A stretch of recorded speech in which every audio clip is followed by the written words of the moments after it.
Hi అండి. Welcome to Eesha vlogs. ఇవాళ మా లంచ్ అయితే పన్నీర్ పులావ్ అండి. సింపుల్ లంచ్ బాక్స్ రెసిపీ ఎలా చేశానో ఒకసారి చెప్పిస్తాను. ఫస్ట్ అయితే ఒక టేబుల్ స్పూన్ ఆయిల్లో సాల్టెడ్ పన్నీర్ అండి నేను తీసుకునింది.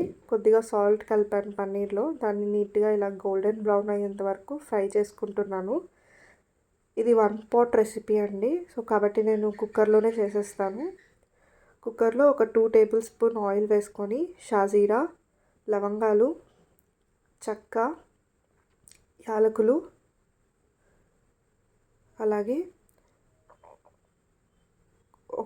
మీ దగ్గర బిర్యానీ ఆకు ఉంటే ఇక్కడ వేసుకోండి. నా దగ్గర లేదు కాబట్టి నేను స్కిప్ చేస్తున్నాను. జాజికాయ, అనాస పువ్వు అయితే వేస్తున్నానండి. ఇవన్నీ కొద్దిగా ఆయిల్లో ఫ్రై అయ్యేంత వరకు పెట్టి తర్వాత ఆనియన్స్ అయితే యాడ్ చేస్తున్నాను.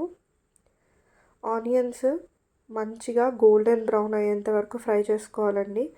ఆనియన్స్ ఎంత బాగా ఫ్రై అయితే పులావ్ అంత బాగా మంచిగా వస్తుంది. చూసారు కదా, ఫ్రై అయిన ఆనియన్స్లో నేను కొద్దిగా జింజర్ గార్లిక్ పేస్ట్ వేస్తున్నాను. అల్లం వెల్లుల్లిపాయ పేస్ట్ అండి, కొద్దిగానే వేస్తున్నాను. ఎందుకంటే ఈ సమ్మర్స్కి ఎంత మసాలా తక్కువ తింటే అంత మంచిది కదండి. మీకు కొంచెం మసాలా ఎక్కువ కావాలి అనిపిస్తే వేసుకోవచ్చు. తర్వాత నేను దీంట్లో క్యారెట్ అండ్ పచ్చి బఠానీ అయితే వేస్తున్నానండి. ఇవి నేను ఫ్రెష్గా మార్కెట్ నుంచి తెచ్చి పీల్ చేసినవి, ప్యాకెట్స్లోవి కాదండి. ప్యాకెట్స్లోవి తినడం అంత మంచిది కాదు. సో మీరు కూడా వీటిల్నే ప్రిఫర్ చేయండి. కొద్దిగా ఫ్రై అయిన తర్వాత నేను ఒక 1/2 కప్ అయితే పెరుగేస్తున్నాను. పెరుగు వేసి మంచిగా కలిపేసుకోవాలండి. తర్వాత దీంట్లో కారం కోసం నేను కారం ఏమి యాడ్ చేయలేదండి. కొద్దిగా పచ్చిమిరపకాయలు అయితే వేశాను. ఈ పచ్చిమిరపకాయలు కూడా కొద్దిగా వేగాక మనం వాటర్ యాడ్ చేసేసుకోవచ్చు. వాటర్ వేసే ముందు అయితే నేను కొద్దిగా పుదీనా, కొద్దిగా కొత్తిమీర వేస్తున్నాను. ఇవి కూడా మసాలాలో బాగా ఫ్రై అయిపోవాలి.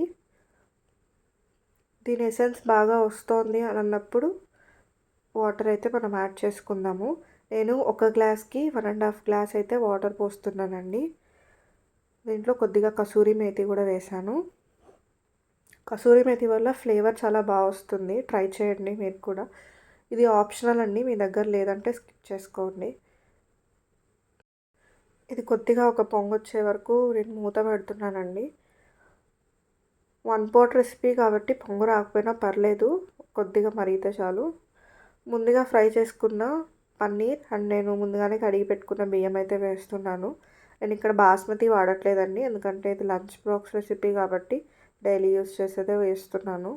కుక్కర్ విజిల్ పెట్టేసుకొని ఒక 4 విజిల్స్ వస్తే సరిపోతుంది. చూడండి ఎంత మంచిగా సింగిల్ పాట్లోనే మీకు ఏది ముద్ద లేకుండా మంచిగా వచ్చింది. మీరు దీన్ని రైతాతో కానీ లేదా మీకు సాలన్ అలవాటు ఉంటే సాలన్తో అయినా తినొచ్చు. మేమైతే ఇవాళ రైతాతో తింటున్నాము. మీరు ట్రై చేసి ఈ రెసిపీ మీకు ఎలా కుదిరిందో నాకు కమెంట్ బాక్స్లో కమెంట్ చేయండి. అలాగే ఈషా వ్లాగ్స్ని సబ్స్క్రైబ్ చేసుకోవడం మర్చిపోవద్దు. Please click on the subscribe button. అలాగే బెల్ ఐకాన్ మీద కూడా క్లిక్ చేయండి. నా వీడియోస్ ఎప్పటికప్పుడు మీకు అందుతూ ఉంటాయి. Thank you for watching.